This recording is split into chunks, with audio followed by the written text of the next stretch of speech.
Halo, kembali lagi di channel YouTube saya, Neurotalk, bersama saya Dr. Adisti, spesialis saraf. Kali ini kita akan membahas tentang penyakit epilepsi. Epilepsi adalah kondisi di mana impuls-impuls listrik yang menghubungkan antara sel-sel saraf di otak berlebihan.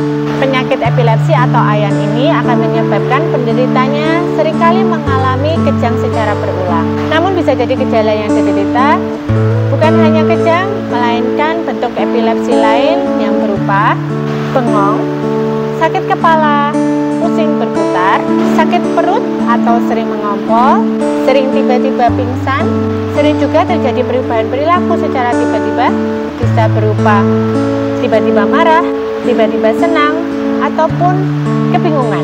Dapat juga bentuk lain dari epilepsi berupa gerakan aneh yang berulang, seperti misalnya mencucu, mengunyah-unyah, menggosok-gosokkan tangan, ataupun berkedip-kedip secara berulang. Bentuk lain dari epilepsi dapat juga berupa kesulitan bernafas untuk beberapa saat, sehingga badan akan terlihat pucat atau kadang bahkan sampai membiru. Untuk memastikan apakah betul itu epilepsi atau tidak, dapat kita lakukan perekaman listrik otak, yaitu menggunakan alat yang disebut dengan elektroensefalografi atau EEG. Epilepsi dapat diidap mulai dari usia kapan saja, walaupun paling banyak terjadi dimulai pada usia anak-anak. Berdasarkan penyebabnya, epilepsi dibagi menjadi dua, yaitu yang pertama adalah epilepsi idiopatik. Disebut juga dengan epilepsi primer. Epilepsi ini penyebabnya tidak diketahui. Sejumlah ahli menduga bahwa epilepsi ini disebabkan oleh faktor genetik atau keturunan. Yang kedua adalah epilepsi simptomatik. Epilepsi ini disebut juga dengan epilepsi sekunder. Epilepsi ini merupakan jenis epilepsi yang penyebabnya dapat diketahui. Sejumlah faktor seperti cedera kepala, tumor otak, infeksi otak, dan stroke menjadi penyebab dari epilepsi sekunder ini. Nah, beberapa faktor yang menjadi penyebab dari epilepsi adalah epilepsi pada umumnya terjadi pada usia anak-anak atau lansia. Meski demikian, kondisi epilepsi ini dapat dialami oleh semua usia. Kemudian yang kedua adalah genetik. Riwayat kejang yang dialami oleh anggota keluarga dapat menjadi pemicu penyebab epilepsi. Faktor resiko yang ketiga adalah cedera kepala. Pada cedera kepala akan menyebabkan kerusakan sel-sel otak. Kerusakan ini dapat menjadi pemicu dari epilepsi.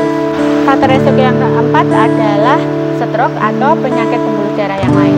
Faktor yang kelima adalah demensia atau kepikunan. Faktor risiko yang lain adalah infeksi otak dan riwayat kejang saat kecil. Pada anak-anak yang pernah mengalami kejang ketika demam akan meningkatkan faktor risiko dari epilepsi. Untuk mencegah kekambuhan epilepsi dapat kita lakukan dengan cara yang pertama, minum obat secara teratur. Minum obat epilepsi harus dilaksanakan secara tepat waktu. Jika disarankan untuk minum obat 2 kali sehari, maka obat harus diminum betul-betul selisih per 12 jam setiap kali minum.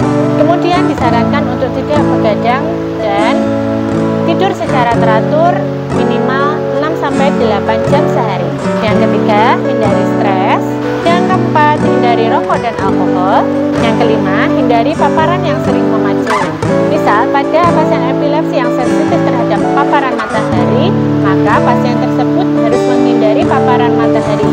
Kemudian yang keenam adalah lakukan diet ketogenik. Pada video saya selanjutnya akan saya jelaskan lebih lanjut tentang apa itu diet ketogenik. Nah, berikut tadi adalah penjelasan tentang penyakit epilepsi. Semoga bermanfaat. Salam sehat.